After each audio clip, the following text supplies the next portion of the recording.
Cool Jobs Podcast. You're like, where's Saskatoon? Follow Cool Jobs Podcast on Instagram at Cool Jobs Podcast. You know 10 NHL players. The Cool Jobs Podcast is brought to you by Crown Jewel Recruitment. Please tell me there's video. Is there video of this? If there is, we're going to insert some right here on the podcast. Oh, we can do it live. This is the Cool Jobs Podcast with your host, Jonny Jasno.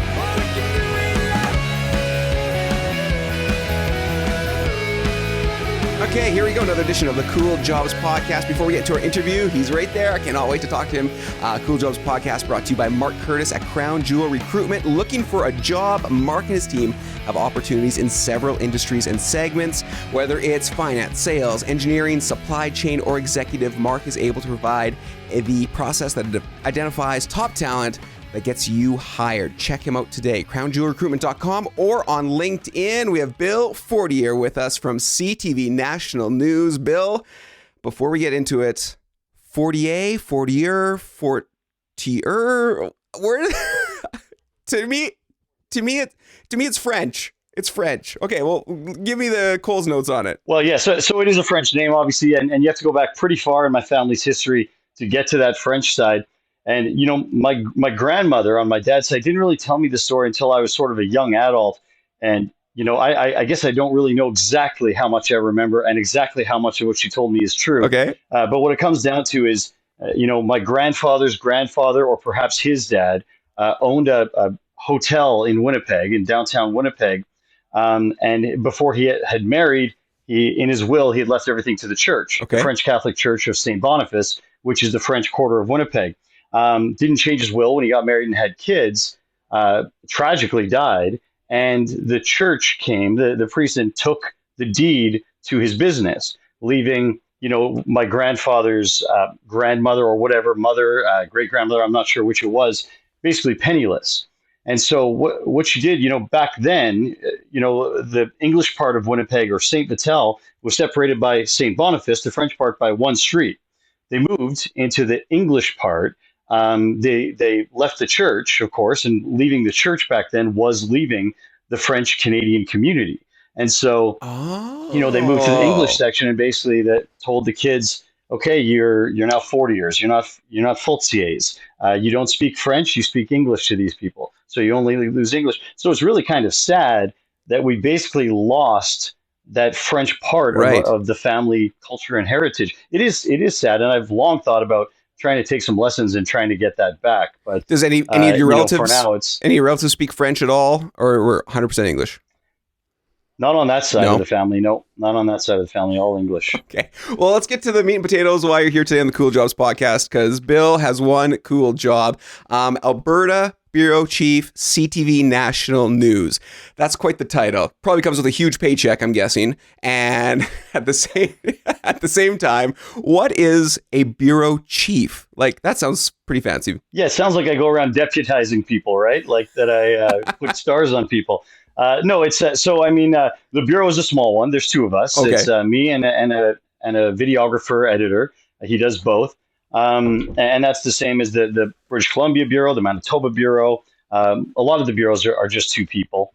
But basically, CTV National News is a fairly big organization. Right. A lot of reporters in Toronto, Ottawa, Montreal, centered there. Obviously, reporters in the States as well, in Washington and LA and in London, in the UK.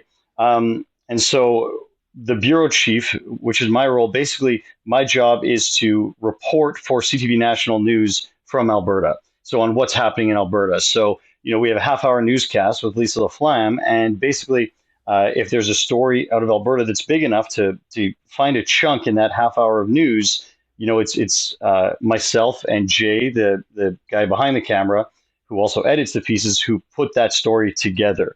We do sometimes also have to travel. We've been to BC a few times over the last, 8 months for wildfires and flooding, things like that. So when there's a big story, we sometimes will have to go to other provinces. But, you know, our main position is reporting for CTV National News out of Alberta. And Alberta's massive, land size. So where's the cutoff? What's important to go national versus I got nothing to do today? You know, it really depends, right? Because some days when, all heck is breaking loose out east, something pretty big has to happen to get an Alberta story on the news. Other days, when things are pretty slow across the country, they're begging for some Alberta news.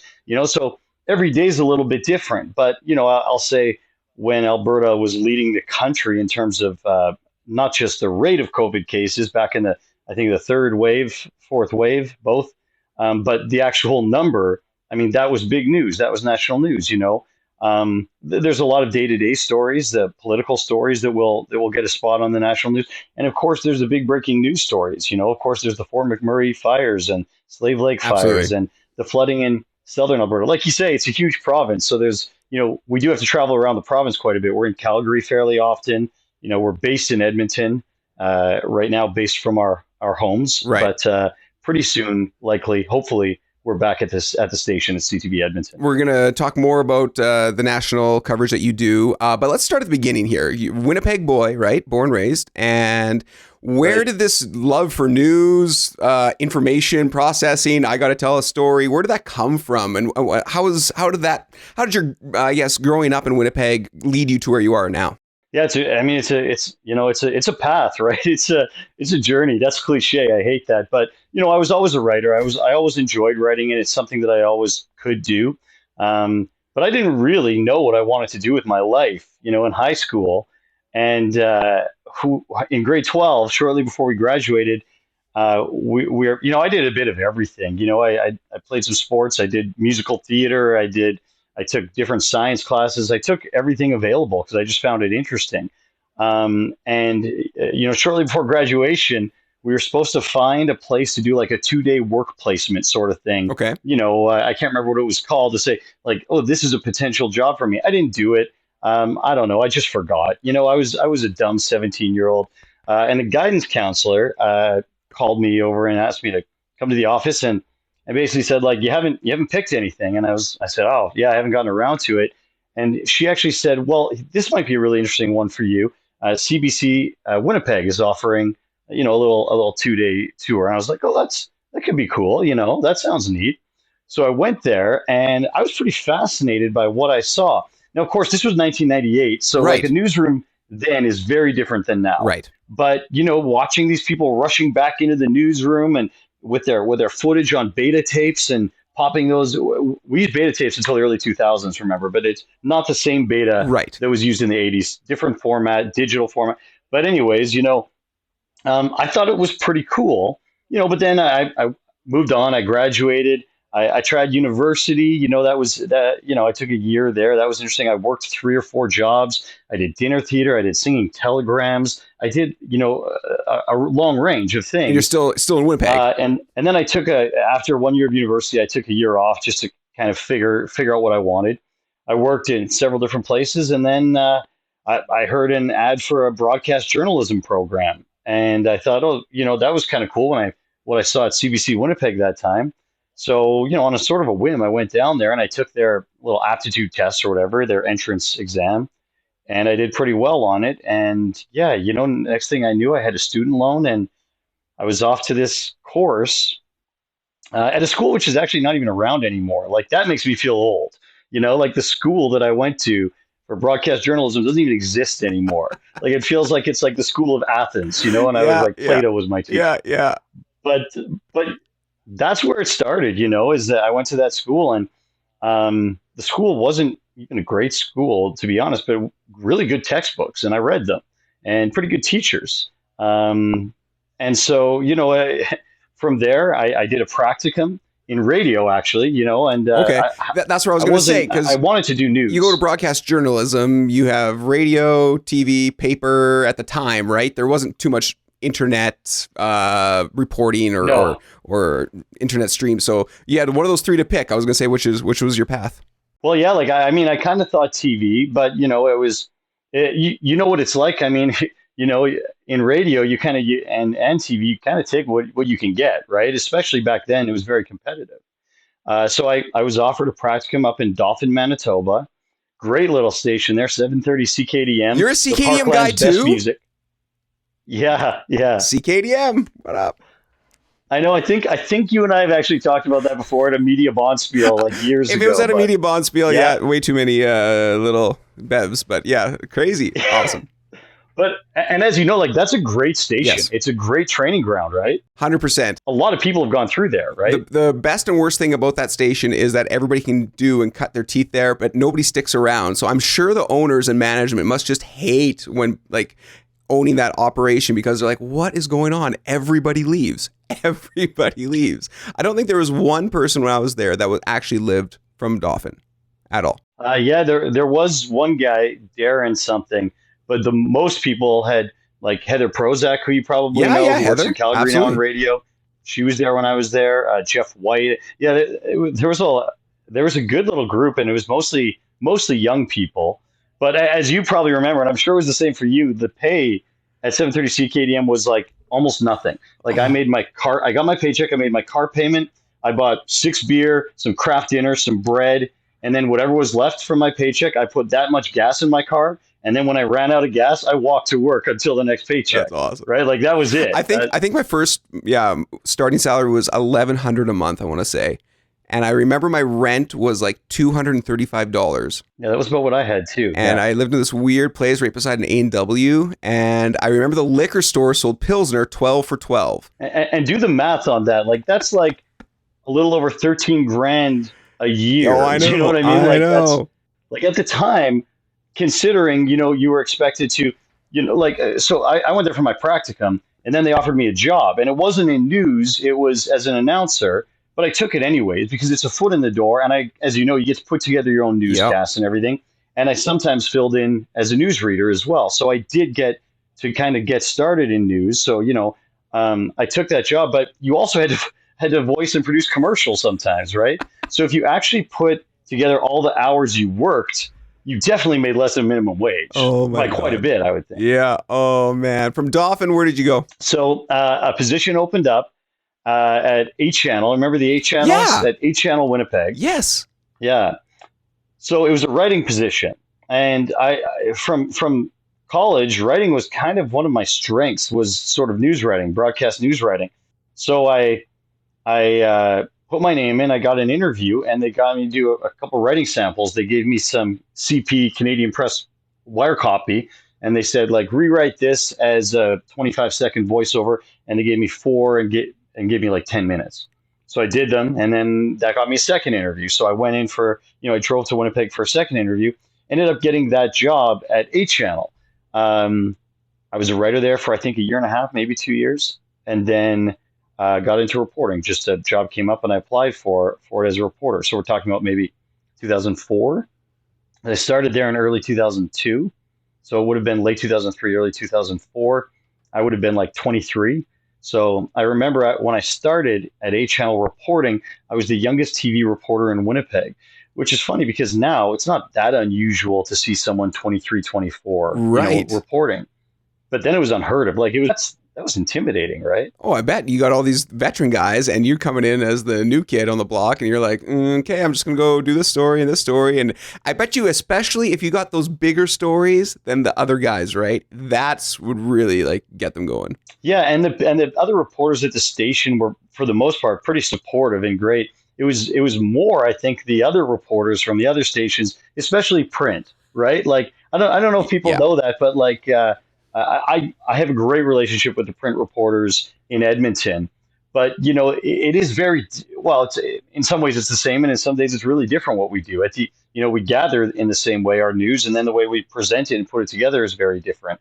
So when you're young as a TV reporter, it can be pretty intimidating being around these print journalists who have been doing this for 20, 30 years and know the legislature inside out and know every piece of law that's been passed over the past 2 decades, and you're trying to catch up. And remember, this was before everything was on the internet. Like this was 2003, 2004. So the internet was around and it existed, but it wasn't like it is now where, every piece of legislation is on the internet. You can look up so many previous stories and get the background on any story.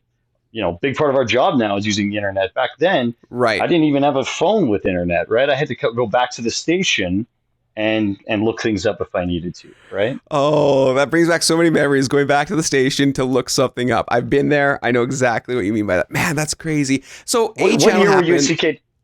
Sorry, what year were you at CKDN? I want to say 02, 03.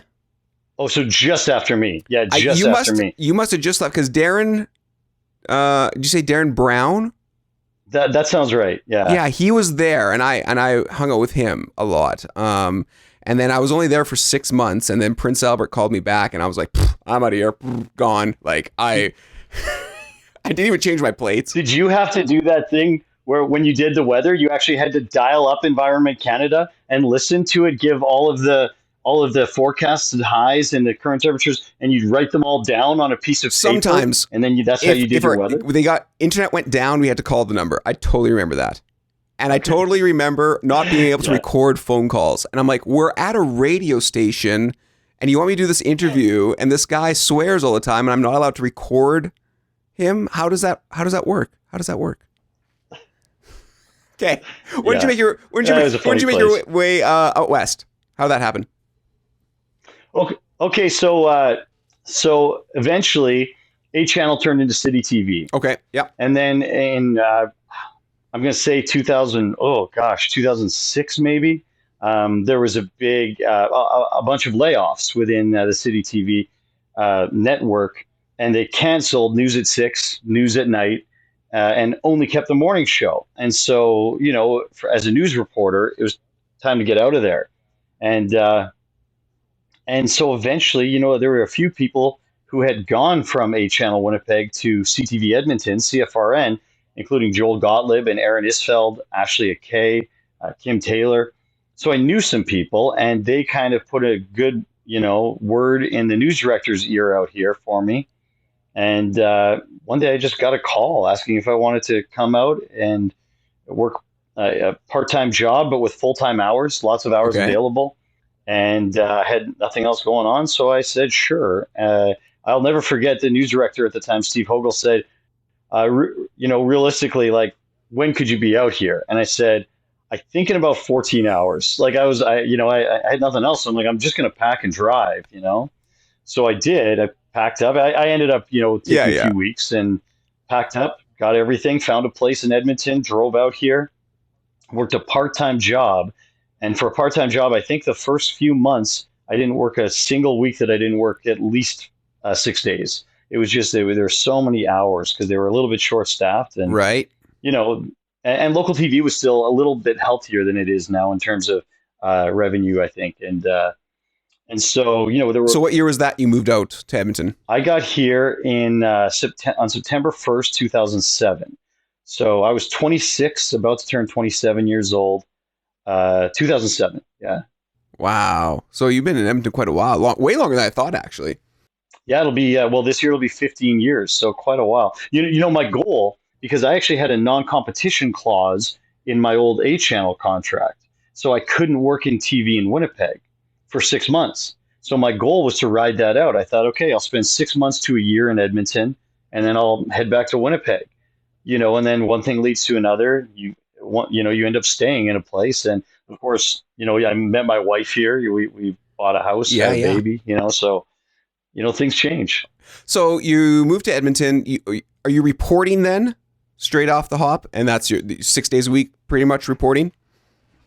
Yeah, I was reporting. And then shortly after I got here, I was anchoring the late night weekend cast as well. Yeah, that's my question. So isn't that always the goal for a reporter, is to get behind the desk and be that person?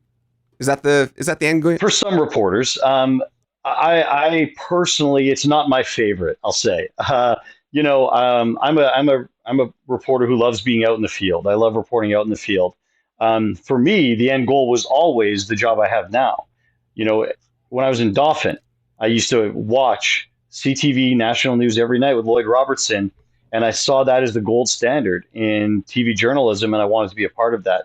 There's no part of me that ever really wanted to anchor, but you do get kind of drawn that way sometimes. And so, it was offered to me to do late nights in 2007. So I did for a while.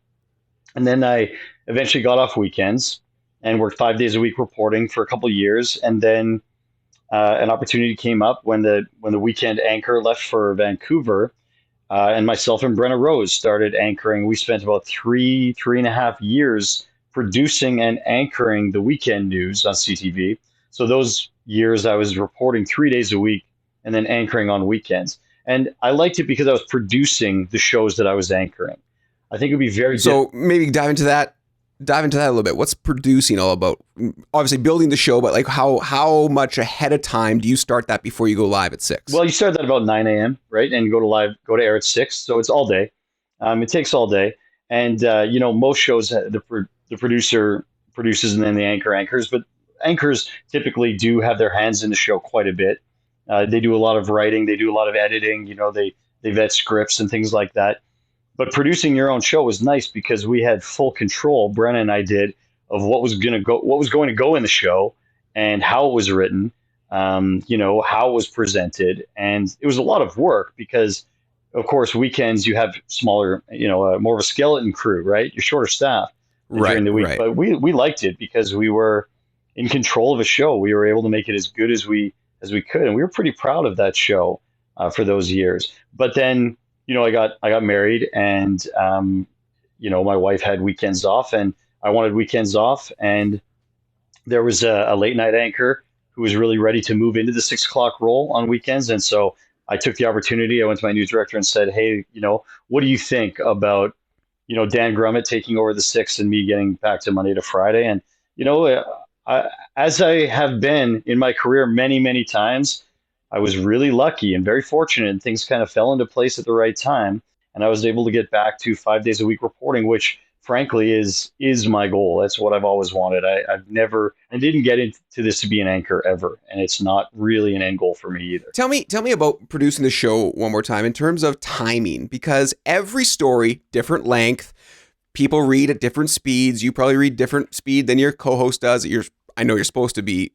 Then you have commercials, then you have the weather, and if the weather goes long, then this happened. Like, how do you wrap that up to a perfect hour? Does stuff get dropped as we go? Are you adding if you're short? Like, how does that happen? Yeah, typically you make sure that you have enough content so you don't have to add. It does occasionally happen where, you'll go on and find something. It's like, we're running really short here. And you'll grab something. Basically, the way it works is there are a few different newsroom systems, and they're all basically like a spreadsheet. The spreadsheet type of system. CTV uses iNews a lot. I think CBC does as well. And it's a system that will time out the show for you. So it knows my read there speed. We go. It knows Brenna's read speed. It knows other reporters' read speeds. And so it takes the what you write, the copy, the news copy, and it can guess fairly accurately how long it's going to take to read it. Sometimes you're off by a couple of seconds. Most of the stories by reporters are prepackaged stories. So you work all day putting your story together, and then by the time the news runs, you know that it's going to be $1:45, a minute 45, a minute 50, 2 minutes, whatever it is. Rarely would a story be longer than 2 minutes. Usually it's between a minute and a half and 2 minutes. So the producer starts the day by figuring out what are the biggest stories, what do we need to cover? And then, getting sort of putting a slot in the lineup for that, putting a time there, roughly how much it's going to take up, and then filling the rest of the show, and the commercials are already in there, timed out. And so you kind of, you go from there until you have a full show, and you just make sure you have enough. And rarely would you get through a show and not have to drop one thing.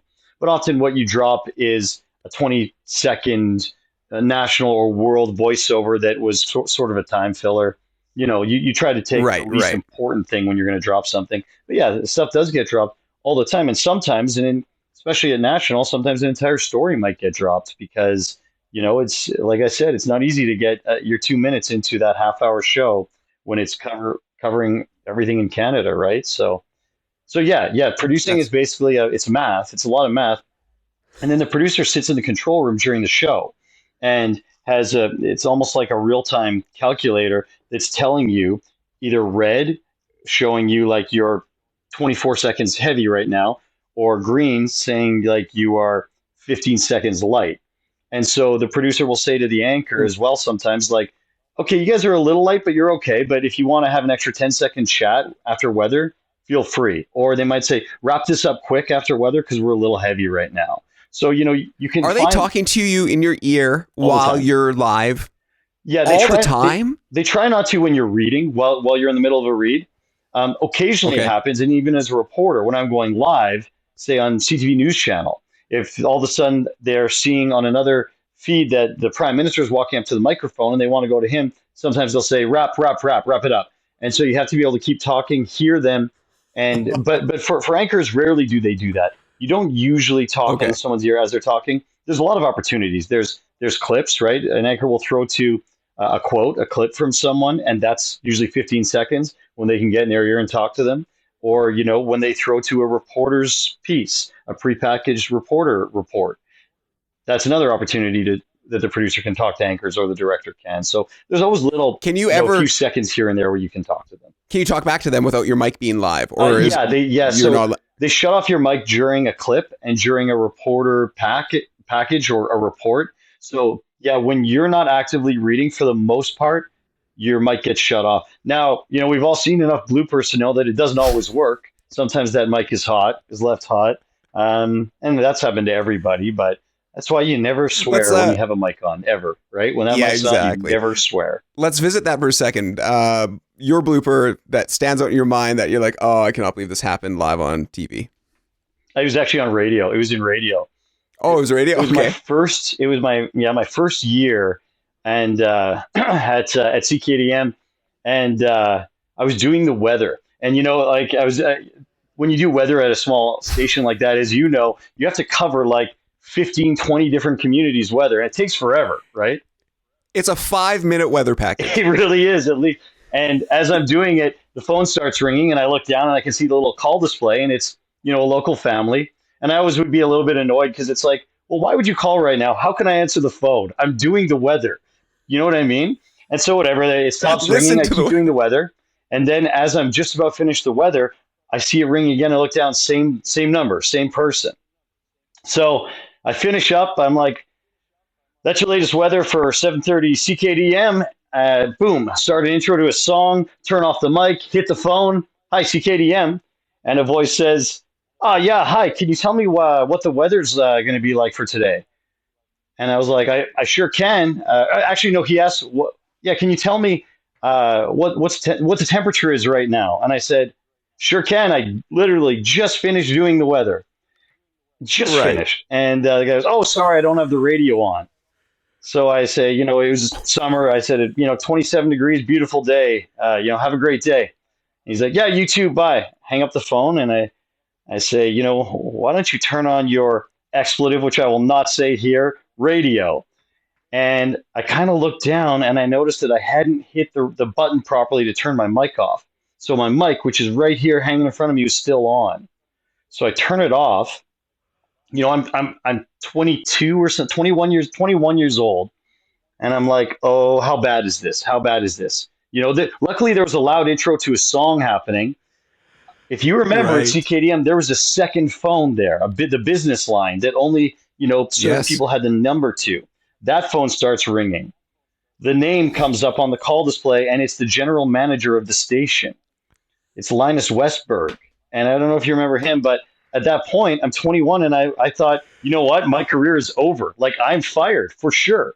I'm fired. And so what do you do? I answered the phone. I said, hi, CKDM. And good old Linus gets on there and says, hey, young fella, can you tell me the score of the Bomber game? And it was the biggest sigh of relief, I think, probably still of my life. And I told him the score. And then he said, I've been listening tonight. You're doing a great job, young fella.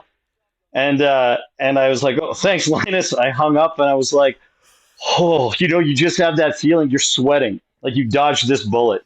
And so I went back and I found the logger tape.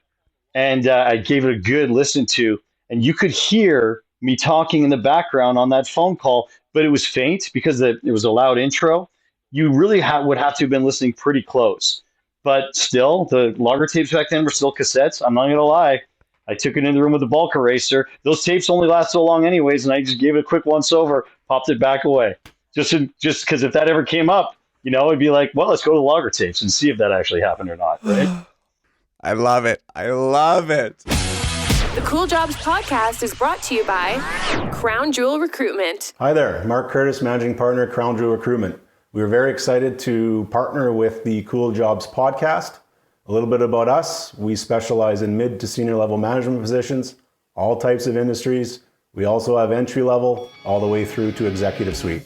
If you'd like to learn more, please check out crownjewelrecruitment.com. Like Cool Jobs Podcast on Facebook at Cool Jobs Podcast. I want to talk about 3 big events you got to cover. First off, 2011 Slave Lake fire. How does that day, I guess, happen? How do you get the call to cover that story? And then take me through kind of a little bit about that. Yeah, I'll never forget. We were I was sitting in a downtown condo.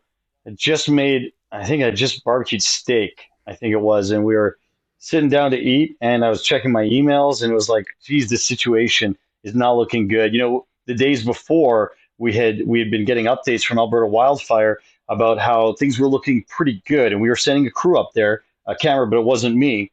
And we had this clip from, I'll never forget it, from Jeff Driscoll from Alberta Wildfire saying, you know, at this point, the town is not at risk. Of course, we know that could change quickly, but it looked good. It looked like that fire was moving sort of around Slave Lake. And, you know, there was a body of water, and there was, a lake, and there was a highway kind of keep holding it at bay.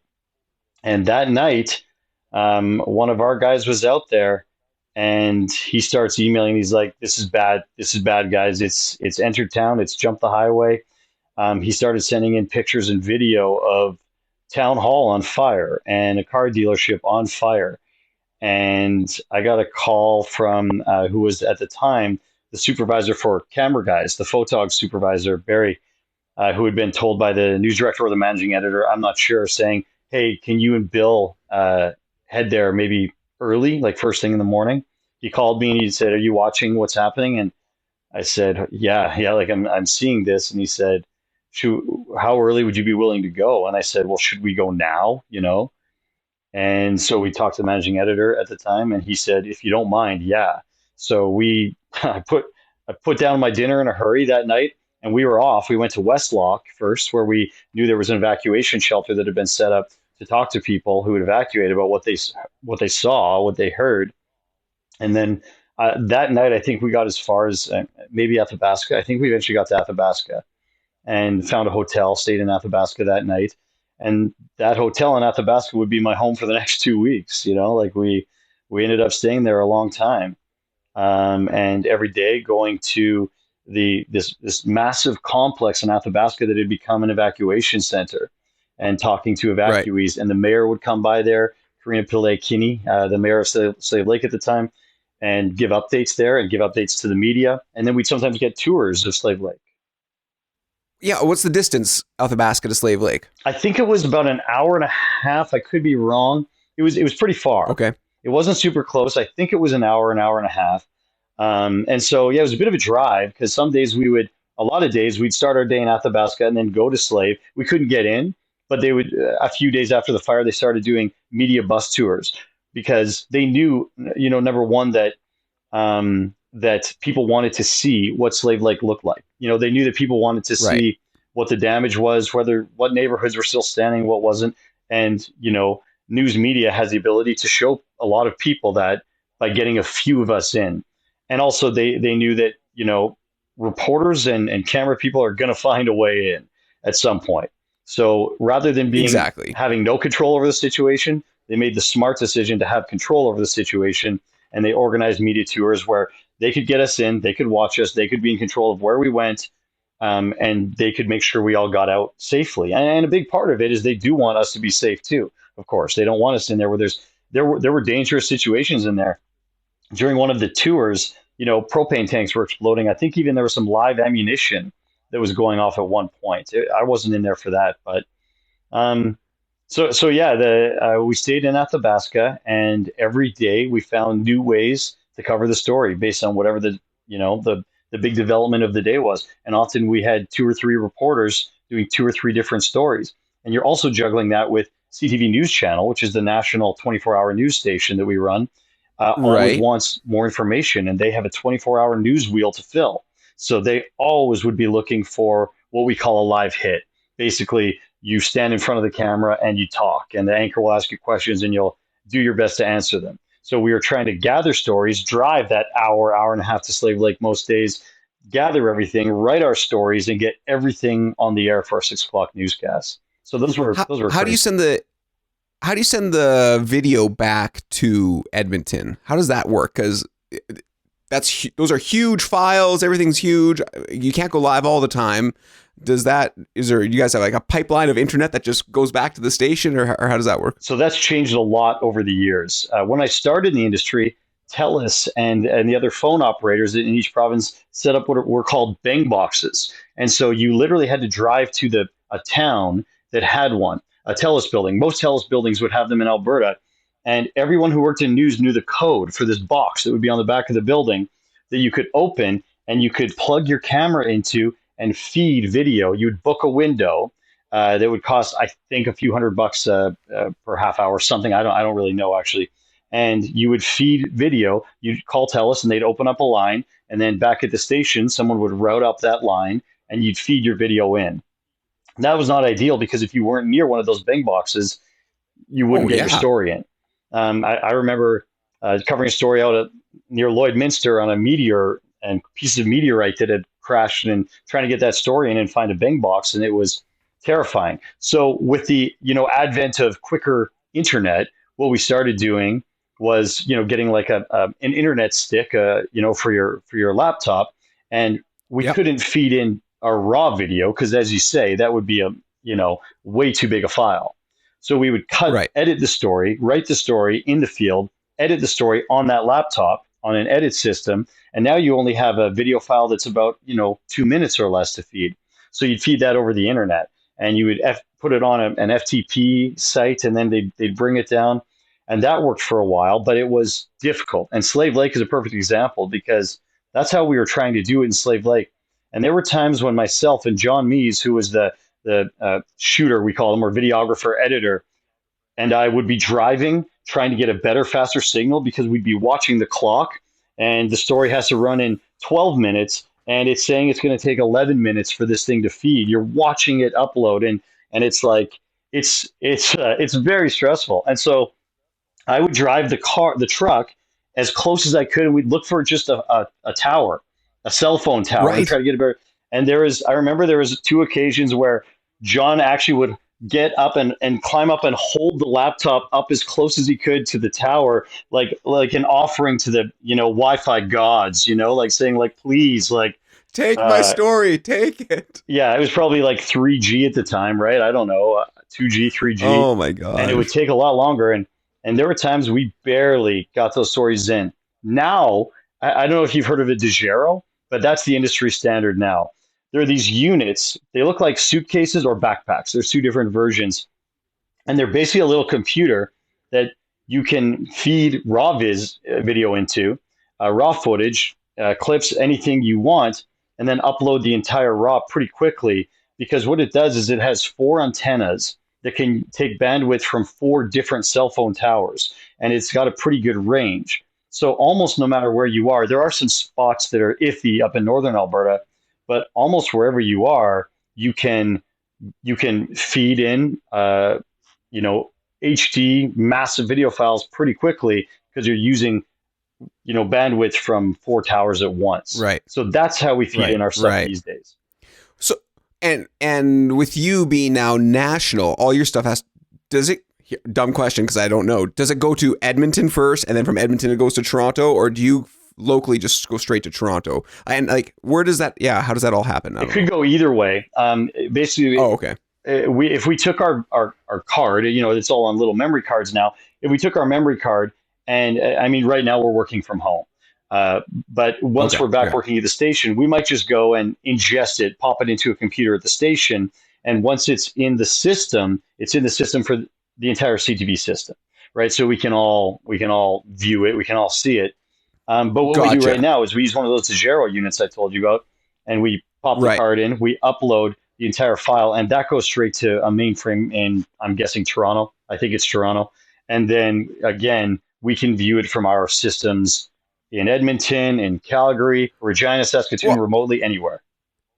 So, can anybody pick up your story then? Once you upload a story, Bill has talking about whatever happened, COVID numbers, whatever, in Edmonton. Anybody across the CTV network can pull that down for their newscast? Yeah, it'll run first on CTV National News because that's the Right. show that it was produced for. But the next Oh, morning, okay. morning Gotcha. shows across the country will often run that story. Noon shows the next day sometimes, if the story's not dated. If it doesn't say today or tonight, making it Right. Right. a dated story. Yeah, often our stories will run on multiple stations, and of course, CTV National News runs on every CTV station as well as CTV News Channel. So the stories do end up running in every city. Let's jump to 2013.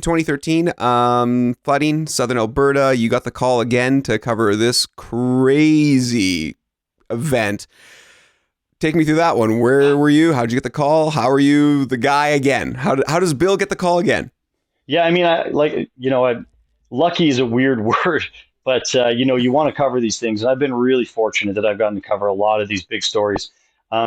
Calgary, I mean, I think what happened was that the news director at the time at CTV Calgary basically said, like, we need some help down here, like we're struggling. This is crazy. And I went down and I did some stuff for CTV Calgary, but mostly I still filed stories for CTV Edmonton and a couple for CTV National as well.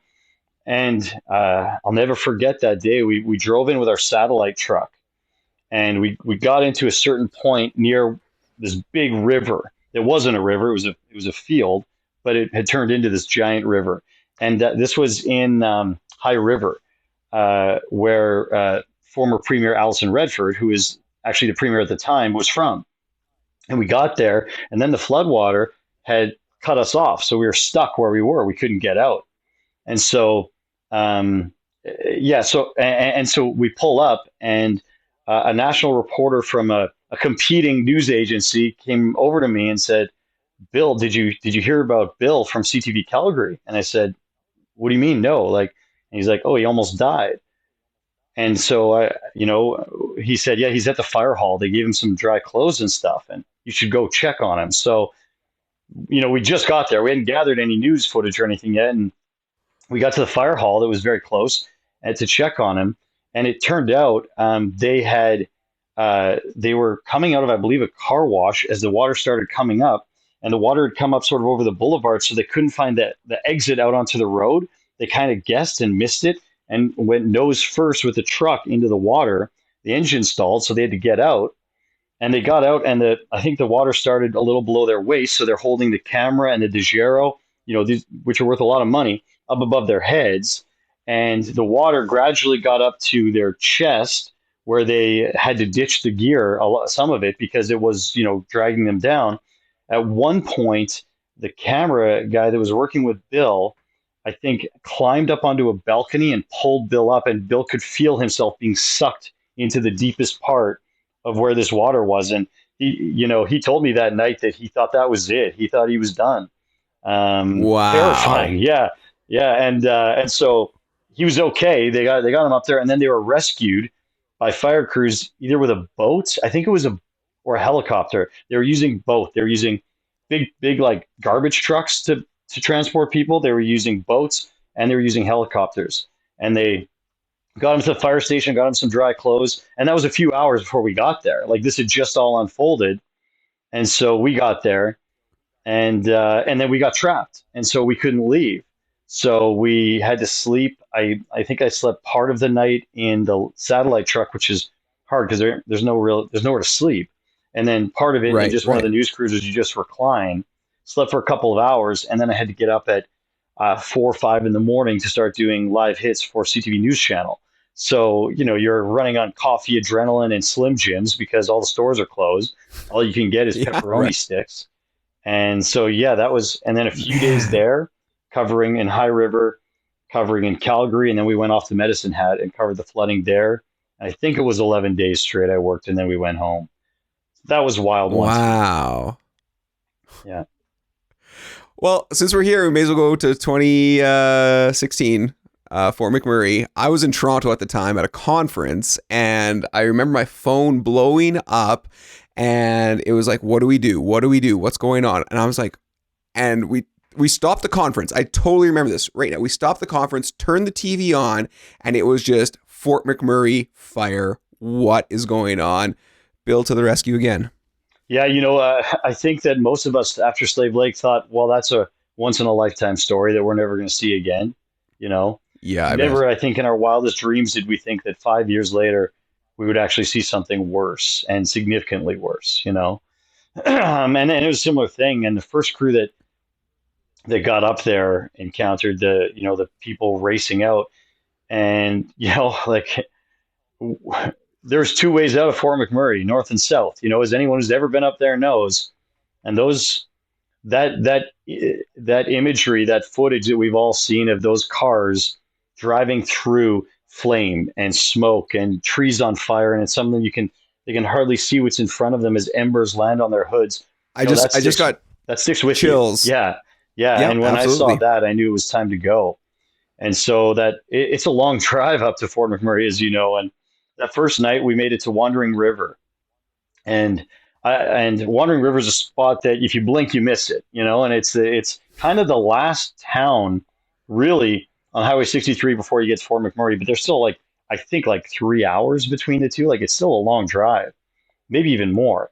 And in Wandering River, we found this motel, and the gas station was full of people. I think they ran out of gas. It was Wandering River. It has a population of maybe a couple hundred, if that, and there were probably well over 1,000 people there when we got there. And we were reporting from there that night and the next morning, and I was doing hits for CNN because they were interested in this from Wandering River. And I'll never forget, we went to this motel, and a nice guy from, I believe, New Zealand, Bernie, he said, my rooms are all, booked out. And it was like, well, can we sleep anywhere? We just need to sleep.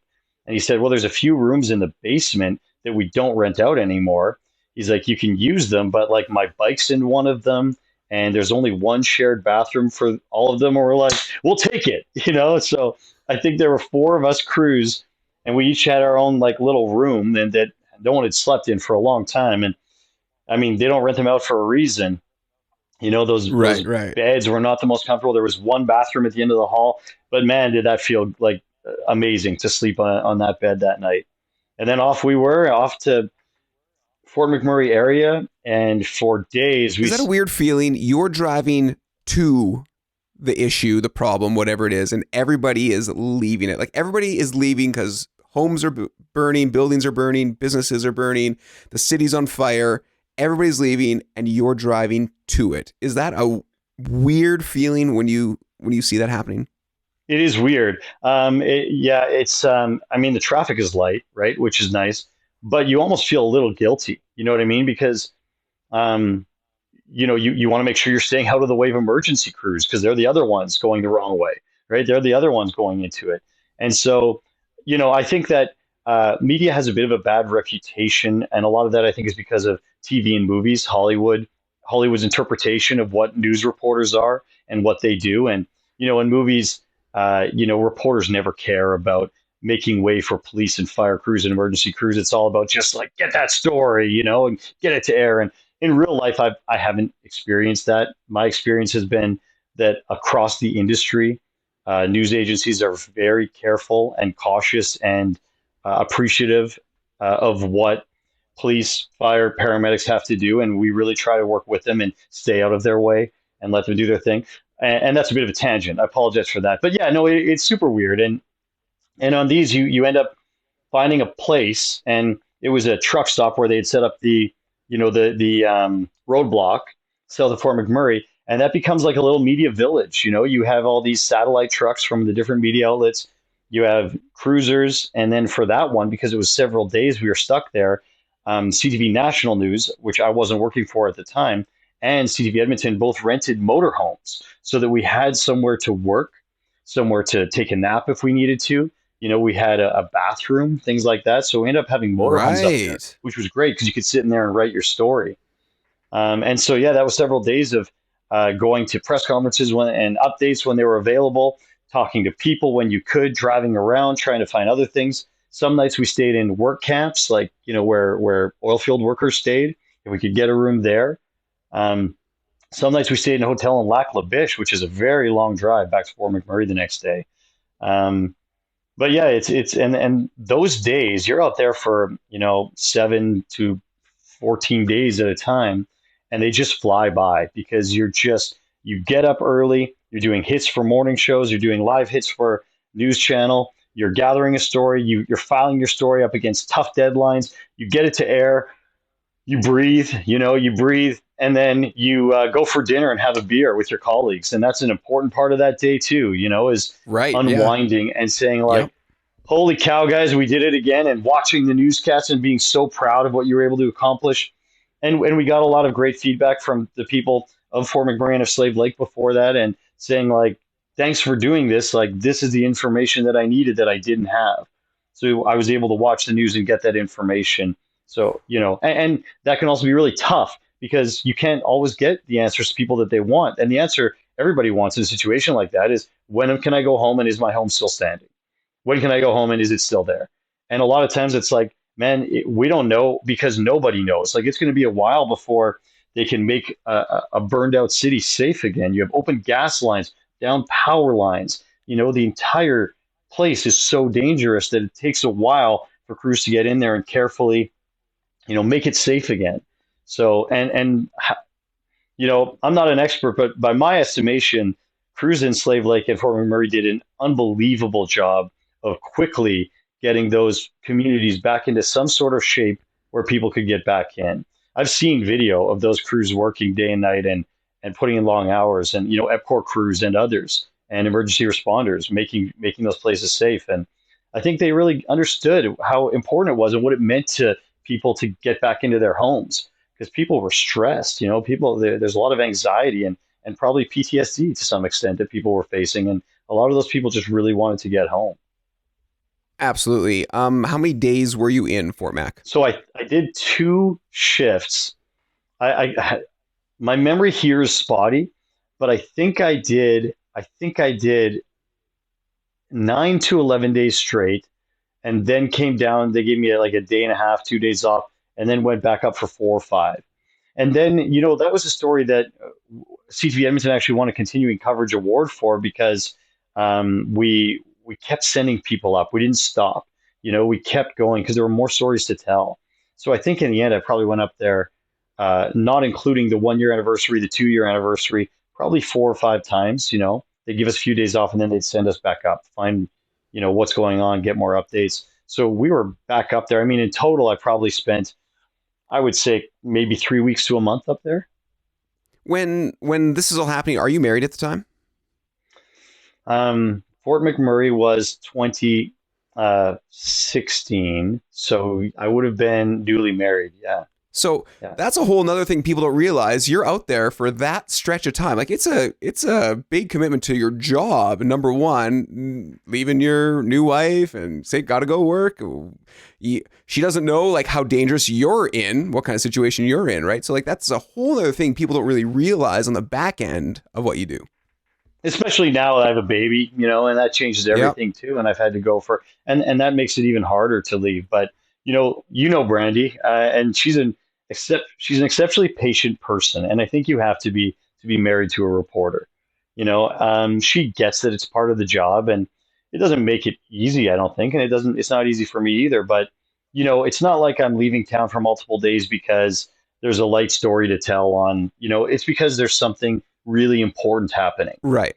And, she's proud of me that I'm there telling that story, and it's tough. It's tough to be away from a wife. It's tough to be away from a kid, for a few days. But, I did it in BC for the flooding a few months back there, in the fall. And you're so busy. It goes by quick, and we're lucky too that we live in the time that we can get on our phone. Our phone's a supercomputer that I can video chat my 1.5-year-old at home every night. Right. So that's awesome. But there are commitments. You're right. And it's not all the time, most of the time I'm working from here, but when big news happens, and you've given a couple of great examples, sometimes that's just a commitment that it's what you signed up for. You signed up to be at those things. So, in your career, has there ever been a story that you didn't get and you're like, oh, I wish I had that one? Great question. I mean, I think there's probably been lots. Like, do you mean that like another reporter at the station did, and I wish I could have done it? The boss gave it to another person, and you're like, oh, I wish I could have had that one. That I could have rocked that story. I mean, I got two skydiving ones. So where I got to go skydiving with the Skyhawks. Oh, If I that's didn't get cool. that one, I would have been kind of like, damn, I would have liked that one. I mean, I've been, like I said, I've been very fortunate. Rarely has there been a really big story that I haven't, you know, gone to cover. Um, I have to say, like I've worked on these great teams where if I don't go and someone else does, I'm not really the jealous type. I look at it more as like good for them, like, and I watch what they do, and I'm like, wow, what a great job. I have colleagues who are incredible reporters, and watching them cover a big news story, I think I feel more pride than anything, more pride than jealousy. Yeah, so rarely I think, and if it has happened, it hasn't stuck with me, because it's not Okay, well, something I that's would good. dwell on. I think that Yeah, for yeah. me, it's just I can't complain. I've had the chance to cover the biggest stories that have happened in this province in the 15 years I've been here. A year after Slave Lake, I went back there with John Mees, who's now a CNN camera person in Taiwan, and we did a half-hour documentary on the Slave Lake fire, and we ended up winning an DNA award and a Murrow Award in the U.S., the international division for that. So, I just like I've kind of gotten to cover so many things that I'm so Right. happy for. If the little story comes up that I don't get to cover that I kind of wanted to, yeah, I just don't dwell on it, because whoever covers it's going to do a good job. And you always know there's something is going to happen. There's another good story coming.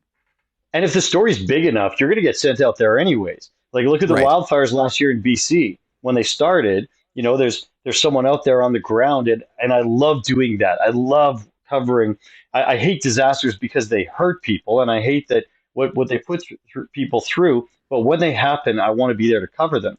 And watching another reporter out in the field, it is like you get that sense of like I want to be there. And sure enough, 2 days later, I get the call being like, "Can you get on a plane today and head to Vancouver, Right. Right. and rent a car and drive out to wherever the heck we went, Lillooet and Cache Creek." And yeah, we did several days of wildfire coverage out there. So yeah, I mean, I've been lucky and I've gotten to cover some incredible and really big stories in my career.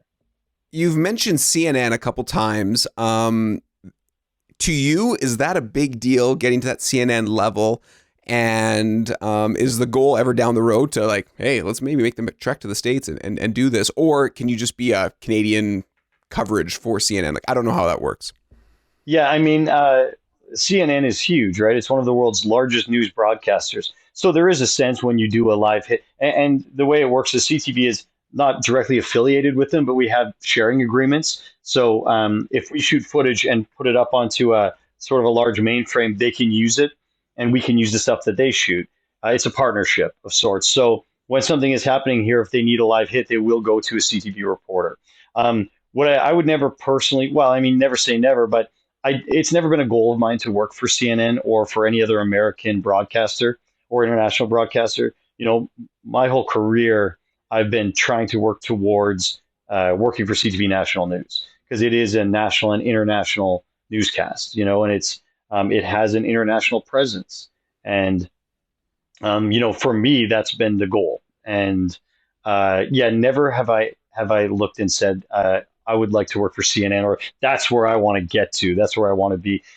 American news is told in a slightly different way, and it's effective in some ways, but it's a bit different. And I prefer the way Canadian television journalism is sort of produced, if that makes sense. Take me through. No, I totally understand, 100%. Take me through your day to day right now with national news. So, like, you're on holidays right now, but like, do you already know when you go back on Monday what's coming down the pipe? Like, oh, we have to cover this and we got to do that, or do you just pray Sunday night something's happening? Like, we got a story, or Monday morning, like, you wake up, we got nothing here today. what do we want to cover? What do you want to shoot? Like, where does the story come from?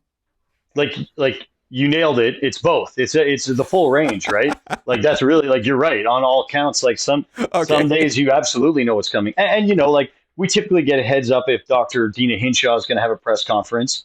And Right. if Jason Kenney's going to be there, if the premier is going to be there, or the health minister, your sort of spidey sense kind of goes off that maybe something big's coming down. And so I'll let the desk in Toronto know, okay, this is what we're hearing. So I'll keep my ears open, my ear to the ground for whatever's happening. And if there's a big announcement, sometimes we'll be like, okay, well, there's our story today. Sometimes we're hearing there's not going to be a big announcement. They're there to give an update on numbers or whatever. Then that might not be enough for maybe it is if it's a huge jump in numbers. But some days we won't end up filing a story for the national show. Some days we will. So it's a combination. It's some days we know it's coming, and we know it's going to be big. And Right. some days we go to a specific location to cover a big story, like when Cargill down south of Calgary opened Canada's first workplace vaccination clinic. And where employees could come and get their vaccine and go. It was like a walkthrough. That was a big story. So we planned a couple nights ahead to go down there. I don't know if you remember when the two Michael Spavor and Kovrig landed back in Calgary. 100%. That was one of the biggest stories I've ever covered. And it was just, late last year, I guess. And on that one, there was actually a really someone who's smarter than me figured out by monitoring flights that, hey, this flight is in Alaska and it came from China and it's coming to Edmonton or to Calgary.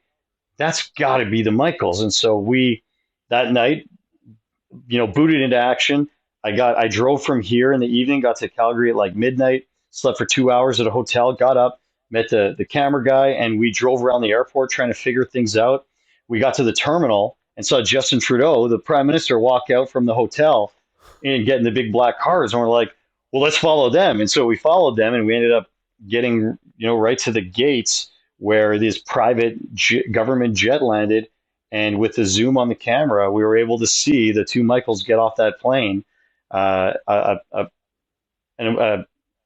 from the prime minister's office came by to chat with us and confirm for us that, that was the two Michaels. And so we were able to break that news before anybody else was even there. No other news agencies were there, and we were able to break it on Twitter and on CTV News Channel. And so that was pretty exciting getting to cover that. So there's an example of where there's some planning, but it was the night before. It was a few hours before. And a lot of days, as you say, you just kind of sit around and wait and hope. But news is shifting and evolving and always happening. So it's not like I'm sitting twiddling my thumbs. Like if I do have some downtime, it's like, okay, thank God, because I have so much to catch up on. I try to read the Edmonton Journal and the Globe and Mail every day. And some days it's hard to get through the whole thing because you're so busy putting a story today. I try to watch local newscasts from different news agencies in Edmonton and Calgary every day. And I try to watch at least 2 national newscasts, between CBC Global and CTV. So there's so much news to watch and to read. And then it's, these websites are constantly being updated. So throughout the day, I like to check. So it's busy, even on days you don't file a story. Throw in the Twitters and all the social media things that are flying all the time, right? Like, you don't know what's true sometimes. And is that a tough part too? Like when you open up the internet, it's like, okay, what is this really happening? Okay, no, that they don't get the story right. Like, should we cover this? Should we not cover it? Do you see a lot of fake? I hate to say the term fake news, but do you see a lot of that in your industry? Yeah, I mean, like luckily for us, I mean, determining what's real and what's not is kind of our specialty, right? Like it's not that we never get it wrong. Of course, nobody's perfect, but it's kind of what we've always done, battling fake news or misinformation, disinformation. Is sort of and I actually went to Toronto for a couple of days and took a workshop, a really great workshop with a guy from BuzzFeed, which is great at battling misinformation. I guess the sort of golden rule has always been that you need 3 good sources before you run something, right? Solid sources. And so really, I mean, we never just hear things and just go with it. Even recently, TMZ reporting that Betty White had died. You don't just see it automatically. It's going to be on every newscast because TMZ reports it. We'll get a big email in the system saying, this is what TMZ is reporting. Hold off. We're working to confirm. And then you get another email saying like, okay, CTV News has confirmed this. You can go with it. So, we have a group of people in Toronto who are fantastic at confirming things. And as journalists, we're all pretty good at it. You know, we all know who to call and who to talk to. So, I mean, yeah, it's well, this whole like misinformation, disinformation, social media, fake news is kind of a new thing for most people. It's not really that new for us. You know, we've been dealing with misinformation our entire careers. There's always bad actors out there and misinformed people who are saying things that aren't real. And we don't just go, you know, there was a guy saying that the Slave Lake fire started because power lines were too low and they were catching the grass on fire. You know, we're not just going to say, go and report that because some guy said it, right? We're going to look into it and we're going to talk to experts and we're going to find somebody who would know and we're going to talk to them. So, I mean, yes, you know, finding the right people to run things by before you report on it is what we do. And of course, there's a challenge when the whole challenge of you want to be first. You want to report things first. And that's why sometimes news agencies have put things out that are untrue. It has happened from time to time because they jumped when they should have stepped back.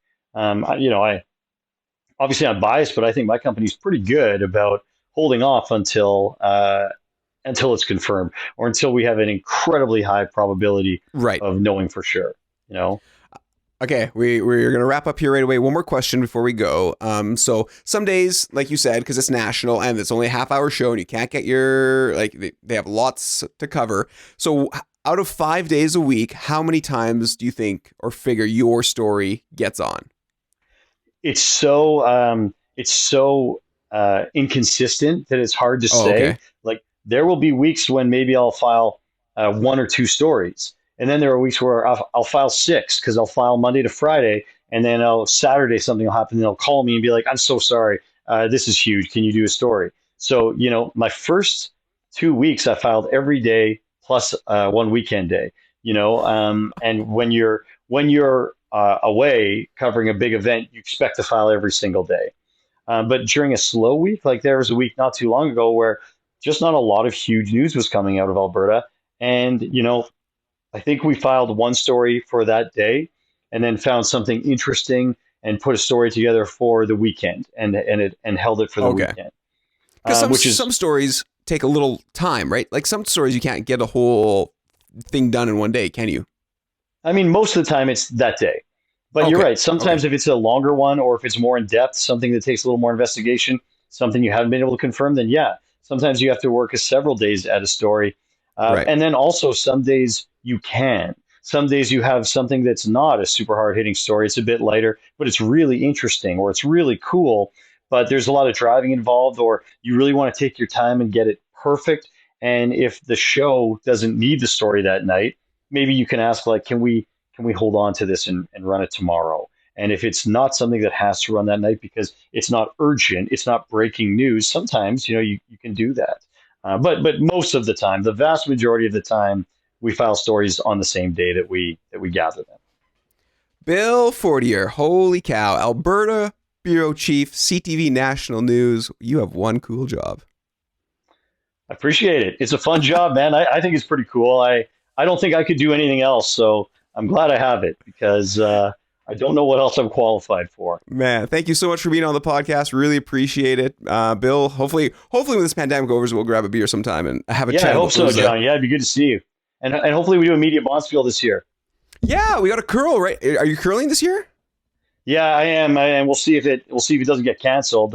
Yeah. You know, but I think we're okay. You have to wear masks and everything, but we're still debating whether or not to do the media Bonspiel this year. Other Bonspiels are going ahead, so we'll kind of see what happens, I think, in the next couple of weeks and months. Sounds good. I'm in. Cool Jobs Podcast brought to you by Mark Curtis at Crown Jewel Recruitment. With over 200 people hired, Mark Curtis at Crown Jewel Recruitment will find the right person for you. Contact him today, 780-984-8800 or email mark@crownjewelrecruitment.com. Bill, take care. Say hi to your fam for me. The Cool Jobs Podcast is brought to you by Crown Jewel Recruitment.